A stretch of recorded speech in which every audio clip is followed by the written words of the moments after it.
What's good, y'all? This your country cousin Pete McCorvey, a.k.a. Petey Mac. Man, get on up here. Pull you up one, light you up one, kick your shoes off, relax, baby. You around family. We on the porch. It's Pete McCorvey's Porch Talk. Let's do this.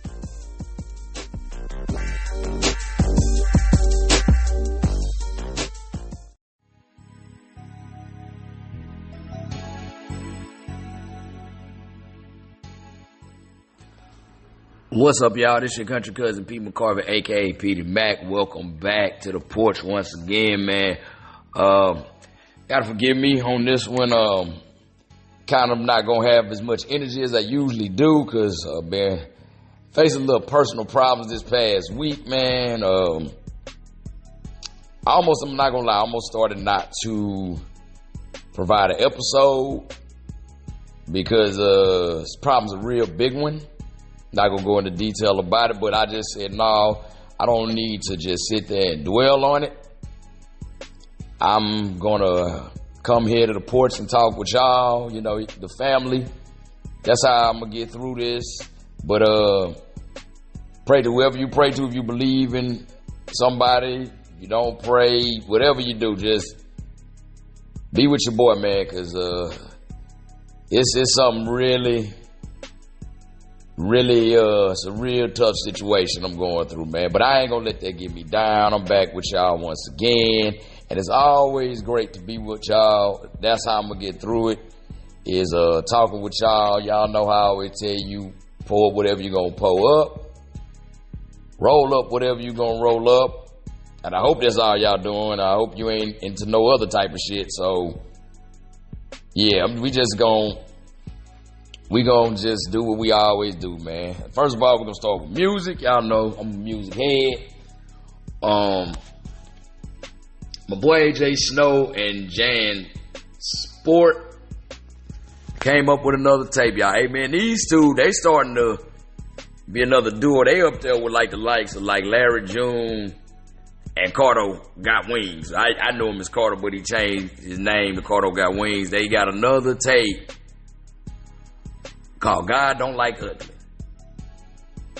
Man, that smooth lifestyle, player, hustler vibe, man. I swear these two get together and they make magic, man. Like that single that the two released about a month or so ago, Summertime in the Benz, it was on there. Give it an 8.5, soft 9, just real good ride music. Of course, another Cali, the Cali homie, Jimmy Waters, he released a 3-song EP called it the 3-piece tape. Jimmy don't ever miss, man. Y'all know how it get down, man. It was player vibes, riding that sunset along the Pacific coast, palm trees at sunset, man. It was 3 songs, but he packed a mighty punch in that little package, man. Loved it. And feeling good because the big homie from Mississippi, Big Crit, he released something yesterday. New single he got called Gotta Do It. Man, it took me back to like Live from the Underground, man. Catalactica had that type of vibe, man. Like I said, hey, I always tell people one of the best concerts I ever been to was a Big Crit concert about 10 years ago in San Diego, California. Still one of the best concerts I've been to. It was amazing, man. Only thing I was mad about, I couldn't get a chance to take a picture with him because the phone died on me, man. To let you know how long ago it was an iPhone 4 that I had. Yeah, that's how long ago it was. But it was a good night. Got to see Crit perform half of the Catalactica album. He also performed half of the It's Better This Way was mixtape. I think they finally updated to an actual album on Spotify. But yeah, man, that was a night I'll never forget because I can't even, I'm going to be honest with y'all, it was great because I ended up meeting this little fine, little brown skin joint. And because she was so fine, we was able to get up close to the stage. We was like 3 rows away from what would be right by the stage, man. That was a great night, man. How I made it home, I don't know, because, boy, I ain't gonna lie to you, I was fucked up on that liquor. But it was a good night to enjoy. T-Pain. That's a name we ain't heard in a long time. He been on a lot of people's shit, but T-Pain came out with a new single. It's called Club Husband. Boy, he took it back to when he was running the game between, what was it, 06 to 09? He took it back. And the video was crazy, man. Like, started off with this chick trying to get set up on a blind date, and she talking to a homegirl who juggling like 3 dudes at her house. She braiding one dude hair, and I don't know what the other 2 dudes were doing in the bed, but then she said some crazy shit. I don't even know what it was doing in the background. But you heard her say to the dude off screen, like, don't put your dick in there, that's for my kids. I'm like, nigga, what? Like, so she pull up on Pain in the club. Pain is kind of like he was kind of acting like a little cornball and all that, dressed like honestly looked like he was dressed like, I remember like mid-2000, that little preppy, nerdy look was in. He was dressed like that, and then they got in there, they turned the club out. Was saying while your boyfriend at home acting silly, you come out with me, and we go to the club, we have fun. So basically, like how you got work husbands, he said he could be your husband at the club. It was, like he took me back to like college with that song, man. Also, speaking to somebody who was running the game about that time, Gucci Mane also released an album. It's called Episodes. And not only he released the album, he released a book. It's a memoir. That's the title, same thing, Episodes. So I went on Spotify, because that's how I found out about both the album and the book. Y'all tell me this, why now? Hell, them folks let Gucci Mane record his own audiobook. Boy, man, oh my God, that man talking that Atlanta talk, man, boy. I was trying. I'm gonna have to, this is one of them books, I'm gonna have to go get the hard copy, man. I can't sit there and listen to Gucci talking that Atlanta talk for all them hours, man. I was just like, no, they didn't let this man narrate this book, man. But I'm happy for Gucci, man. Gucci came a long way, man. He living life. He living healthier now.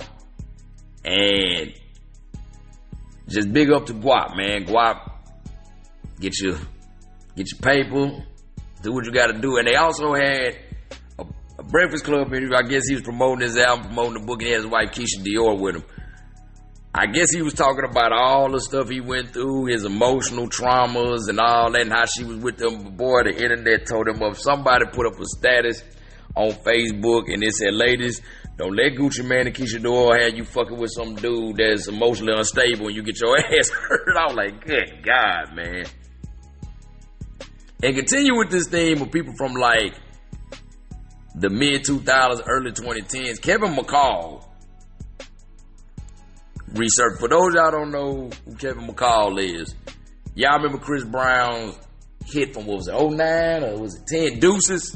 Like right after Chris Brown was finally getting clear of that Rihanna shit, and he let everybody know, like, look, I'm grown, I ain't finna hold back, and he released Deuces. Kevin McCall is the guy who was rapping on that song. And apparently, Breezy didn't pay Buddy for rapping on that song. He didn't. Like, I think I've heard, like he said, he like it's $25,000 that he's supposed to get that he never got from Breezy. And Breezy, and he was like on a podcast, and he broke down, man, and that was so sad. He said, man, this song doing numbers. He said, but I'm on EBT right now. He said, how in the hell I'm on EBT? And started crying and everything. People going online, just tearing them down and everything. And this is the thing I can't stand. Y'all be talking about black men don't open up. But when this man opened up, y'all clowning him. That's why they open up. The black men's mental health and trauma is not a laughing matter, man. We are one of the most, I just got to finish talking to one of my homeboys on the phone about this. We are one of the most victimized group of people on this earth, but yet we cannot sit there and show vulnerability. We can't let the world know we're hurting because we get victimized for it. Like y'all did this with Will Smith when he was at the red table with Jada, or was it during COVID or right before? Right, I'm gonna say it's around by COVID, because all that shit is a blur. Y'all did that with him. Y'all did that with Tyrese when he broke down, when his baby mama was knocking the Sonic rings out of his ass for child support. That's why we don't open up, ladies. Like I said, y'all be like, y'all open up to me. I ain't gonna do that, because you do that when you laugh or you turn around and use it against us. But I'm gonna be honest, like, my heart goes out to Kevin McCall for what he's going through. But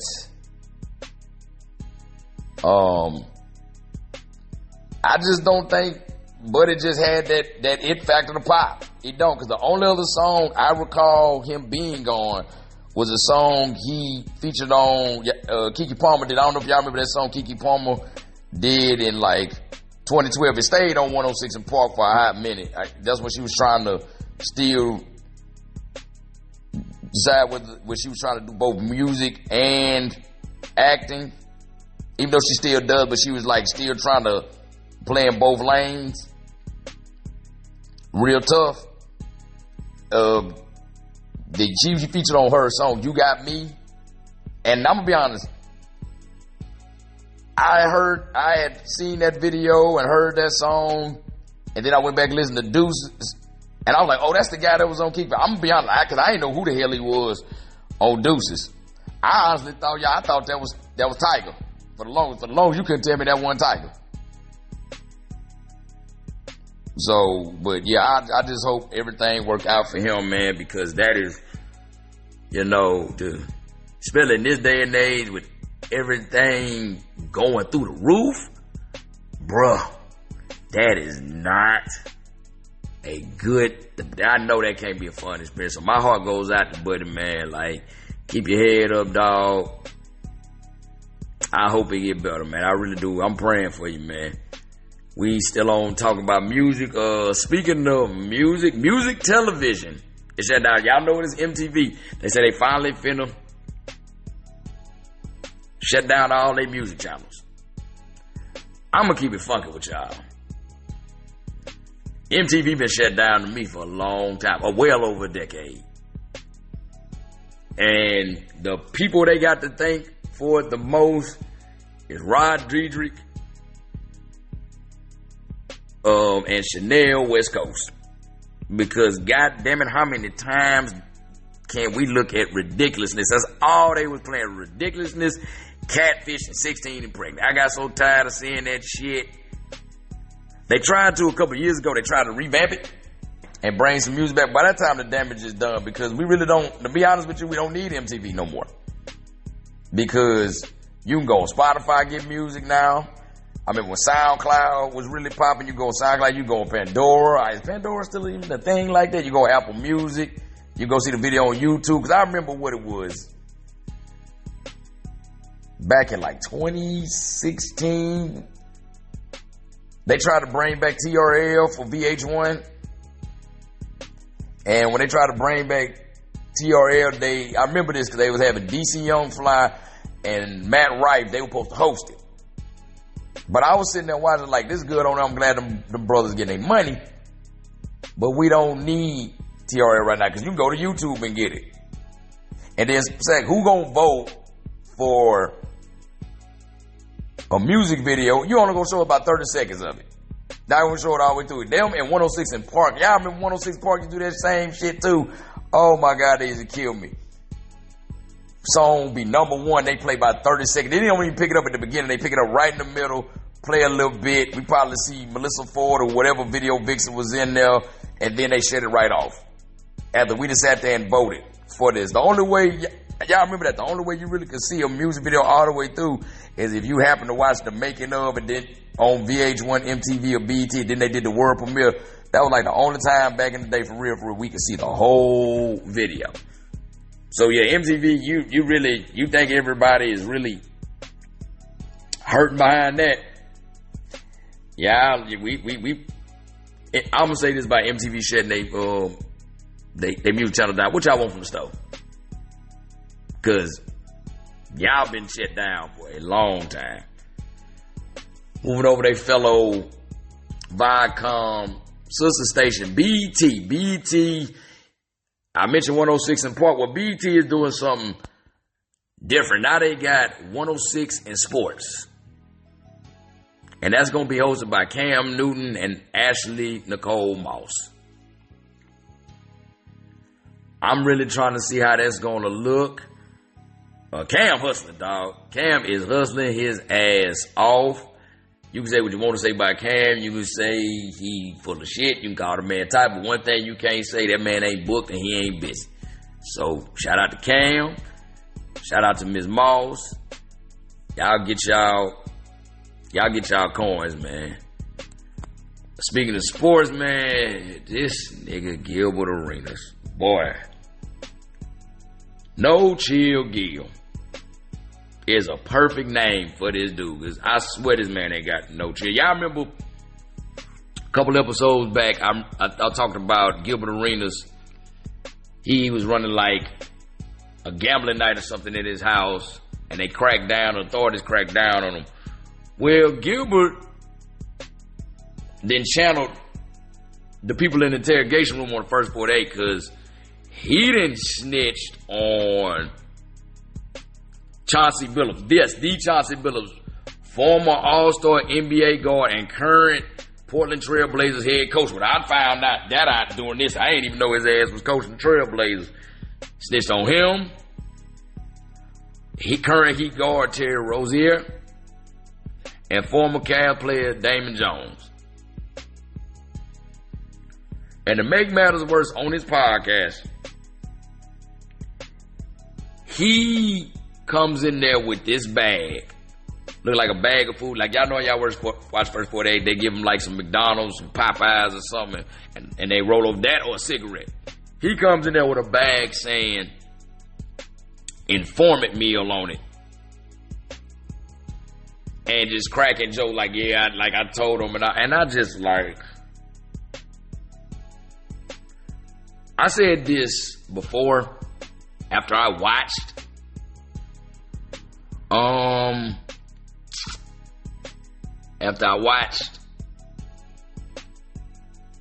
Shooting Guards on Netflix. Y'all don't know what Shooting Guards is.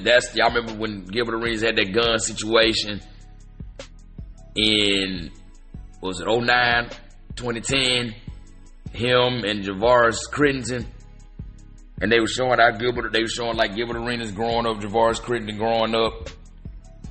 And it was showing like what led up to the gun incident. Gilbert Arenas, man. That is, Gil gonna fuck around and find out. That's all I'm gonna say. He gonna fuck around and find out. See, cause he don't really know consequences like that for real. Cause this is why he don't. Cause he grew up in the San Fernando Valley in LA. If y'all know about San Fernando Valley, that's suburbs. They say he was always a jokester. He was always cracking jokes and this, that, and the third. Then he got to the NBA. He was doing that with his teammates. A lot of teammates said they weren't feeling him all the time. Gilbert did all that shit because he was out there in the valley and he could use that I'm a big black dude and nobody would like fuck with him or challenge him because of that. Cause I guarantee you any kind of money, if Gilbert Arenas had went to like any school in like LA proper, like Crenshaw, Dorsey,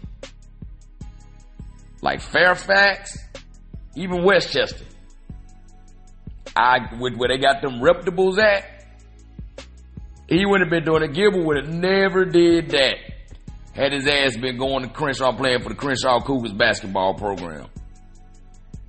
Because, one, he was playing, for those of y'all don't know, the coach of the Crenshaw Cougars basketball team at the time was legendary coach Willie West. Was there from 1969 to, I think, 2009, 30 years. And for what I've researched about the man didn't play that shit. That man had to deal with these boys being out there in the fucking streets. And he had to keep them focused and get the fuck out of South Central. And not only that, I'm pretty sure a few of them boys on the team, they may not have been reputables, but I'm pretty sure they was either on the hood or affiliated with the hood. You got all them, you got them rolling 60s. I think 30s and 40s also go to school there too. And then you got the Van Nuys Gangster Bloods. They go to Crenshaw as well. He would have never did half that shit in Crenshaw. Because them boys would have touched his ass. Which why I really feel that's what Gilbert Arenas need. Gilbert Arenas really need his ass touched. I know, damn, that was weird to say, pause.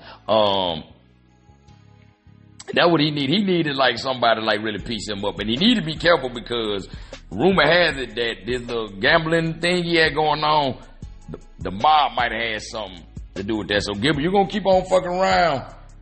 And then you're going to end up looking like a real live scenario on the movie Goodfellas or Casino. Keep playing with people, Gil. Like, everybody ain't going to take that shit laying down. Shit. Boris Crittenson just pulled a gun on you. You can have somebody bust that motherfucker at you.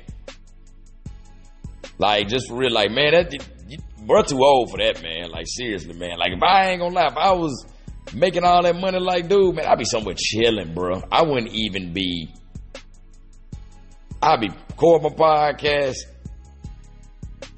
and chilling with my wife and just enjoying my money.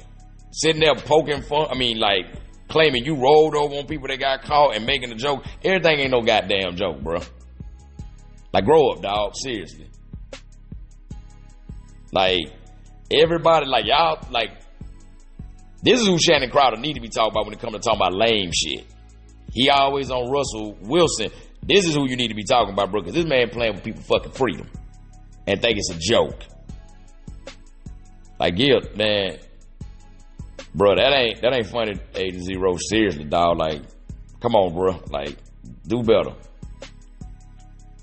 Speaking of informants, the good Reverend Al Sharpton done revealed that he himself was indeed an informant for the FBI for decades.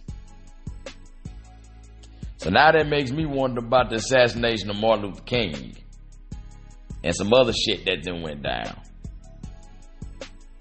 That's a, you always be wondering, like, how when shit happens, him and Jesse Jackson was the first ones to always pop up, y'all. Now it's starting to make sense.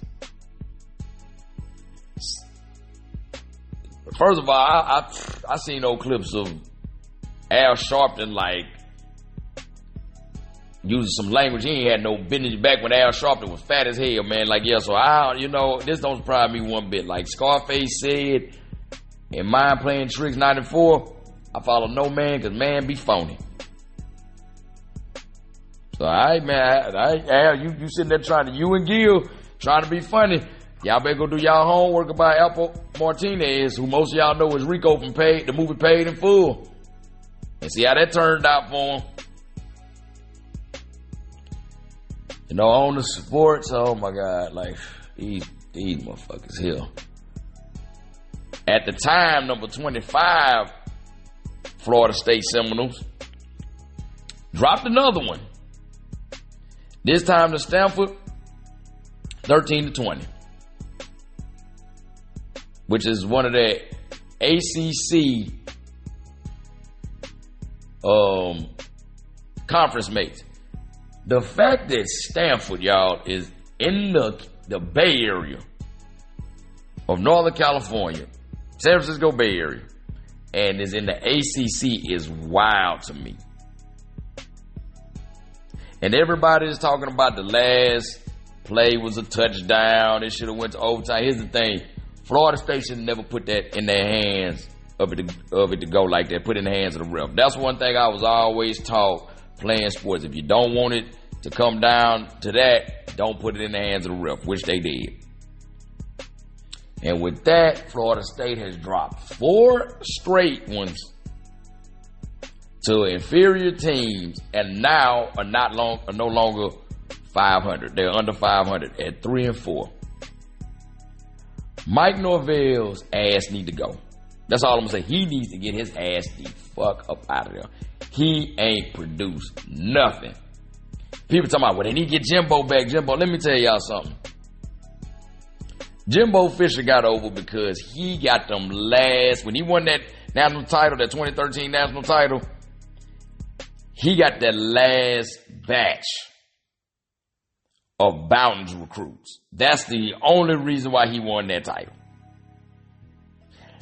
And you need to give a shout out to Rashad Green for winning that game. I know everybody say Kelvin Benjamin caught the go-ahead touchdown to put him above Cam Newton, Trey Mason, and Auburn Tigers.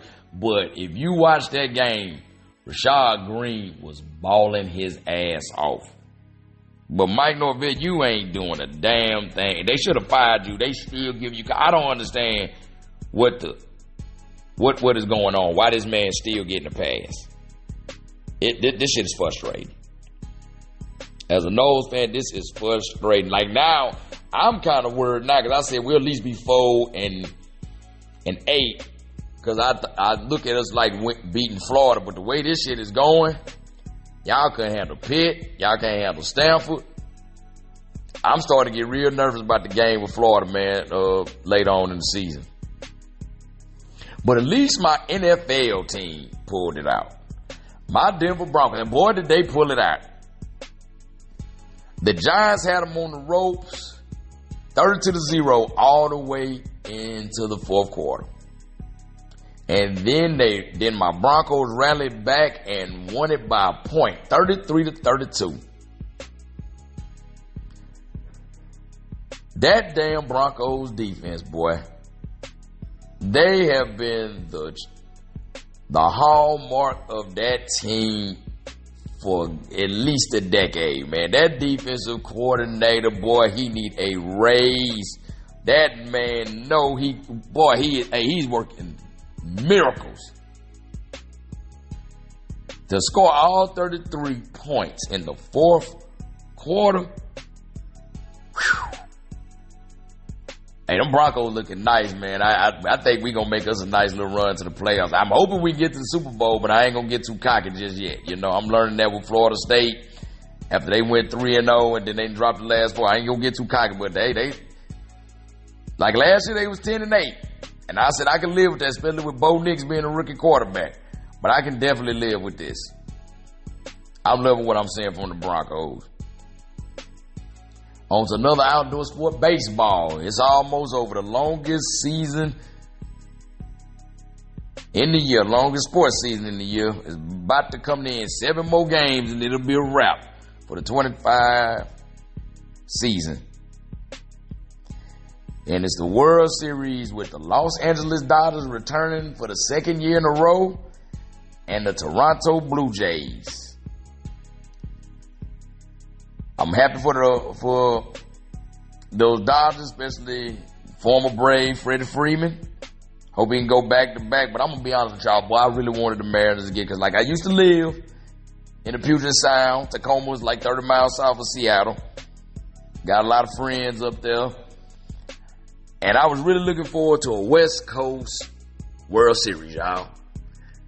Because it wouldn't have been that hard for them to fly back and forth. Now the Dodgers got to go all the way across the country to Toronto, up there to the 6th. And somebody put this up in the graphic. They put a picture of Kendrick Lamar in the Dodgers hat and jersey and Drake in a Blue Jays jersey standing on the mound. It was like an AI picture. I didn't even think about it like that, man. But hey, man, LA, I'm pulling for you.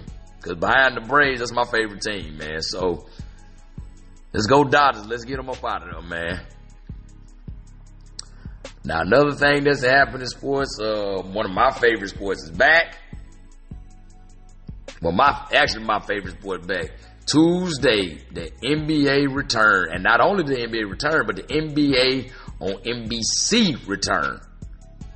Boy, to see that intro, see them talking to Michael Jordan. But the one thing I love is to hear hardball rock. You know, boy, it took me back to like 1994, 1995, being a little boy. Oh my God, the only thing that could have made it better is, he ain't playing, but if we could have just got to hear this one little soundbite. A spectacular move by Michael Jordan from Marv Albert, because could nobody call Jordan's games like Marv Albert. They just should have found a way to put that soundbite in, like when they were showing Jordan, the little montage of Jordan and all the stuff he did on NBA, on NBC, they should have found a way to have that in there. The man Steph Curry, he ain't focused about all that bullshit with his wife. He dropped 32. Jimmy Butler, who's now on the Warriors, dropped 35. Draymond put in 28. Not only did Draymond put in 28, but within 6 minutes into the very first quarter of the first game of the season, get him a tech. Draymond couldn't even wait one damn game. Already got one tech on the year. Draymond said he gonna be who he gonna be. And for the Lakers, Luka dropped 41. The Warriors end up winning the game 119-109. Boy, that was just some, oh my God, that was nice to see, man. I ain't gonna lie to y'all. That was very nice to see. My heart smiled. Felt like I was back in the 90s. Because I got sad because we don't have Inside the NBA no more with Chuck, Kenny, Candace, and the rest of the gang. But somebody said this. They need to bring back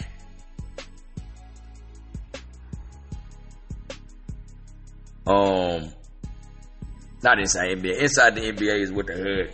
Shit, I ain't gonna lie to you. My mind drawing a blank, man. I told y'all, my mind ain't all the way on it right here. But like I said, I had to talk to y'all to like therapeutically work through what I'm working with. But y'all know what it was that Chuck and them used to do on TNT, man.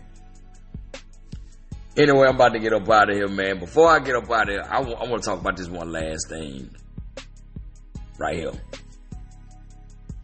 It's a new occurrence now where everybody is trying to say they are on the spectrum. Everything you hear, somebody's doing something crazy, fucked up, or they just do something that's just not a social norm. They are on the spectrum. Everybody is not on the spectrum, i.e., got a touch of autism. A lot of y'all are either real passionate about something. Like for me, I'm real passionate about movies. And I'm real passionate about 90s hip-hop, especially 90s G-Funk. Which most people say 90s West Coast rap, but it's its own little subgenre. That's what you gravitate to. That's what drives you, fuels you. And you can talk about it till you're blue in the face. Or some people just fucking stupid. They are. They ain't not on spectrum, they just stupid. We need to start calling that. Either you very passionate about something, or you're very stupid. But you're not on the spectrum. We need to stop that shit. Stop making excuses. Need to be held accountable. Like I said, that's been my time on the porch. Y'all know where to find me. Y'all find me on Facebook, man. You search my name. You find me on Instagram, PDMac10, PETEY, MAC10. You can find me on TikTok, PDMac89, same as my Instagram. Just dropped a 1 to 0, put an 89 up there. Y'all like my posts, comment on them, share them, but most of all, follow me. Thank y'all for kicking it with me, man. It's making me feel a little better. I mean, I'm still working through what I'm working through, but hey, one thing about life is gonna go on, and you gotta go on with it, man. But until next week, y'all be cool, stay calm, get paid. Peace.